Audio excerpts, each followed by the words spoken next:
Santo Cristo, Bulacan.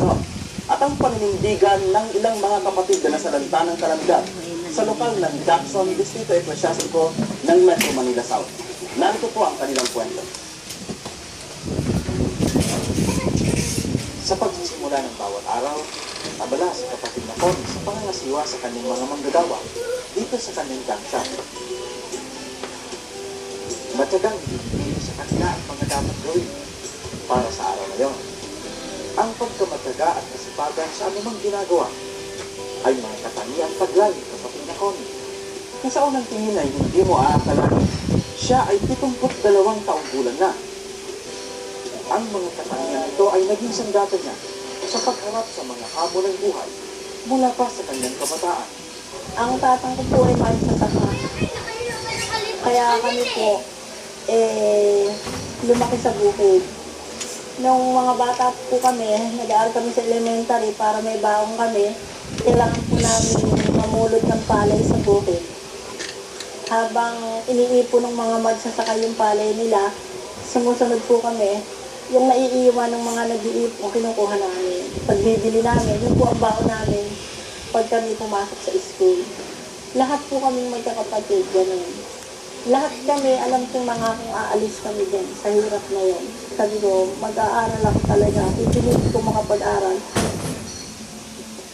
Nung mag-college po ako, nag-working student po ako. Sa araw, maghapon ho ako nagtatrabaho.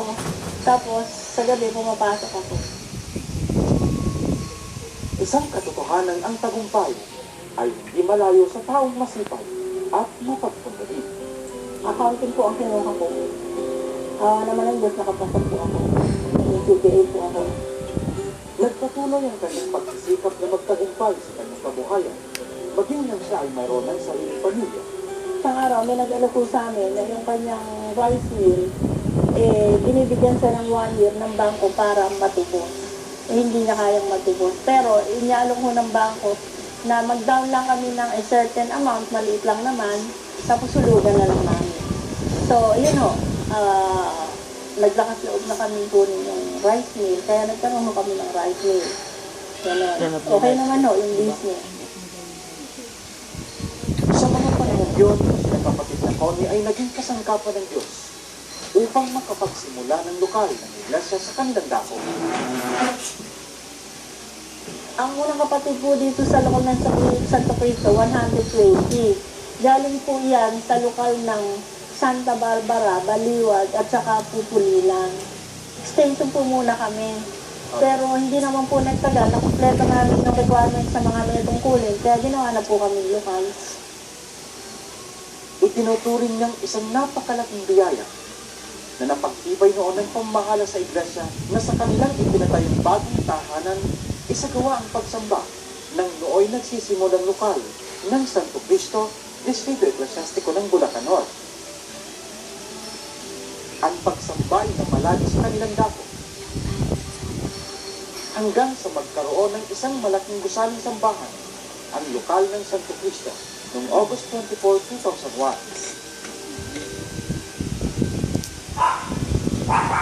Palibasa'y bahagi na ng buhay ng isang lingkod na Diyos ang mga pagsubok upang madalisay ang taglay na pananampalataya.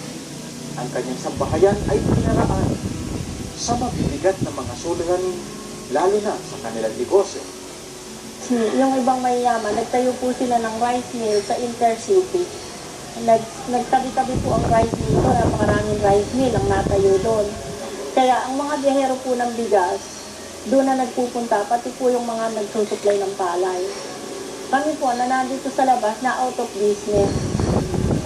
Hindi na po kami pinupunta ng mga biyahero, hindi na rin kami ginagalang mga supplier ng palay, puro doon na sila nagpupunta.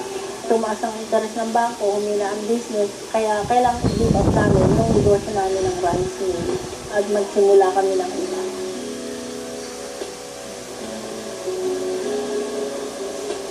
Bagamat dumaranas ng pagpagsak ng kabuhayan, nanatiling buo ang hindi kapatid na Connie sa pagharap sa mga hamon ng buhay. Nung nasa panahon po kami ng pagsubok, talaga pong mabigat po talaga sa dibdib na isipin mo na yung napakaraming taon mong pinaghirapan, mauuwi sa wala. Pero ang naging consolation ko po, na, hindi naman baliwala na nakapagsimula kami ng luman. Yun ay isang malaking biyaya. Sa compound na nakapagsimula kami ng lokal at may pinagpapagawa kami ng kapila, yun ang naging consolation ko. Pero sabi ko naman sa sarili ko, pwede naman ako humingi sa Diyos eh. May pangako naman siya. Mangahawa ako sa pangako. So, ayun, puro panalangin, panata. Ang kanyang matibay na pananalig sa Diyos ang nagmatibay sa kanya upang magpatuloy sa pakikihamok sa buhay. Pwede mo siya akong magpanata doon sa compound dahil nandun yung kapilya. Nung matapos yung kapilyang bago, tinuloy ko po doon. Araw-araw ko sila ko rin nakikita nagpapanari dito sa laban namin at sa puntahan. Hindi ko halos nakita sa maganda sa araw-araw ng pagpapanata.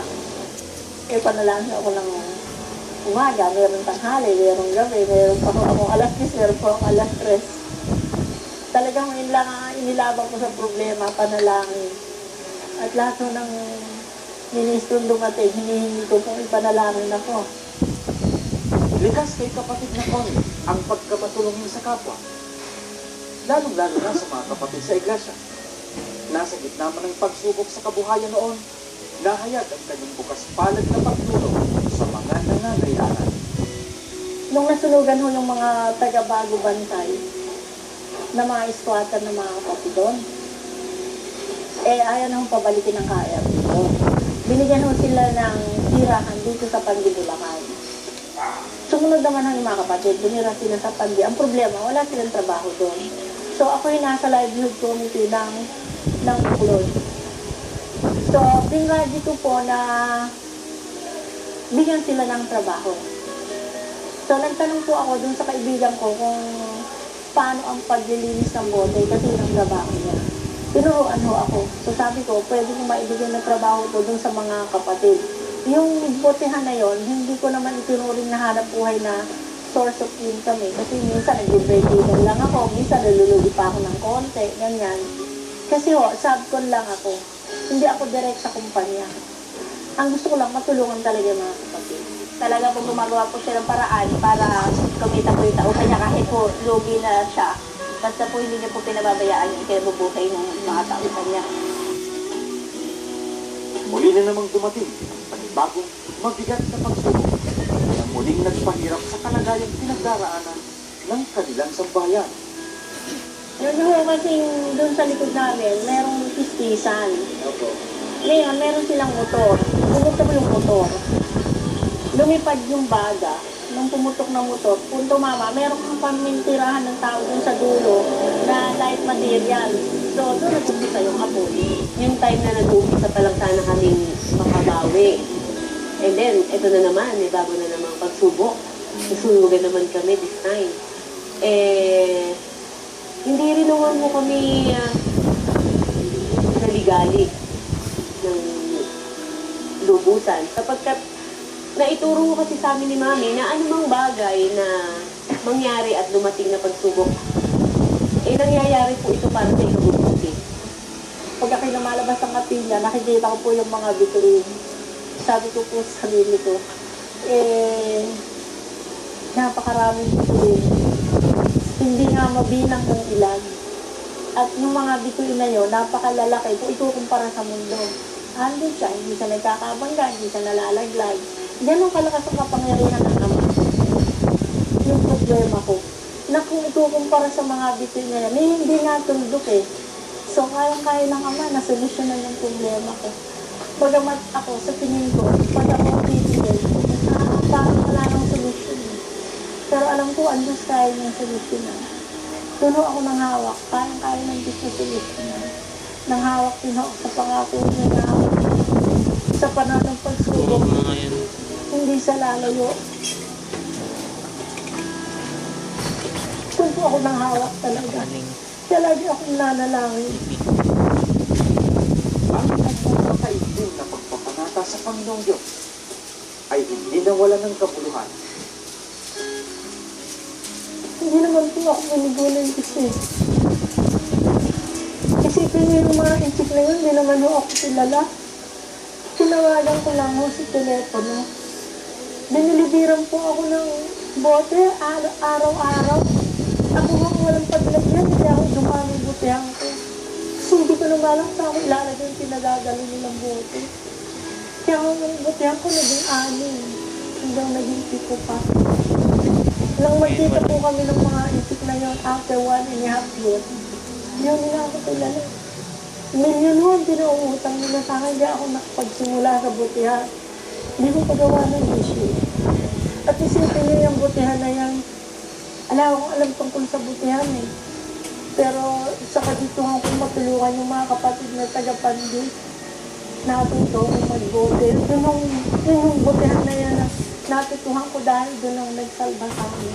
Doon ang pinaraman ko sa biyaya.